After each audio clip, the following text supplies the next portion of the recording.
ഇങ്ങനെ തോന്നുന്നു. വേണ്ടേ, അടങ്ങി ഒതുങ്ങി ഇരുന്നില്ല. എല്ലാത്തിനും ഞാൻ പ്രൈവറ്റ് ബസ് കയറ്റി വിടും കേട്ടോ. പലരും ഇതിനകത്ത് ചുരിദാറും നൈറ്റിട്ടോ കയറിയിട്ടുണ്ടെന്ന് എനിക്കറിയാം. ഇന്നലെ ഞാൻ ഒരുത്തിനെ പൊക്കിയതാ. എടി നമുക്ക് മൂന്നാർ ടൂറ് പോണേടി. ഓ KSRTC ഒന്ന് വന്നോട്ടടി.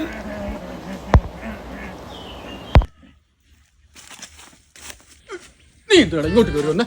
നീ എന്ത് ഇവിടെ നിൽക്കുന്നു? അത് പിന്നെ ബസ് സ്റ്റോപ്പ് നിറച്ച് പെമ്പിള്ളാരെ സൗജന്യ യാത്ര എന്ന് പറഞ്ഞുകൊണ്ട് തളർന്നു കിടക്കുന്ന അമ്മുമ്മ വരെ ബസ് സ്റ്റോപ്പിൽ കൊണ്ട് നിർത്തിയേക്കുവാ. ഓ, ഒന്നും കിട്ടത്തില്ലല്ലേ?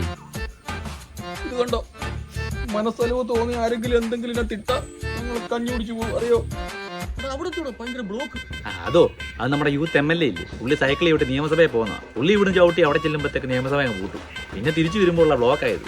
അതിരിക്കട്ടെ, നീ എന്തിനാ ഇങ്ങോട്ട് കയറി വന്നേ? എടാ, ബസ് സ്റ്റോപ്പ് മൊത്തം സ്കൂൾ പിള്ളേര്, അവരാണ് 1 രൂപ വെച്ചേ തരത്തുള്ളൂ. അതല്ല ഞാൻ ഈ മാറി കിടക്കുന്നത്. ഞാനെന്നൊരു കാര്യം ചെയ്യാം, പിള്ളേരെങ്കിലും പിടിച്ചു കയറ്റാം. 1 രൂപയെങ്കിലും കിട്ടുമല്ലോ. അച്ചോ, കയറിക്കോ, അപ്പുറത്ത് മുക്കിലോട്ടിറക്കാം. ഓ വേണ്ട വേണ്ട വേണ്ട, ഞാനങ്ങ് നടന്ന് വെക്കോളാം. അപ്പച്ചാ, വയോധികർക്ക് പ്രത്യേക സീറ്റ് ഉണ്ട്, കയറിക്കോ. വേണ്ടെന്നല്ലേ പറഞ്ഞേ?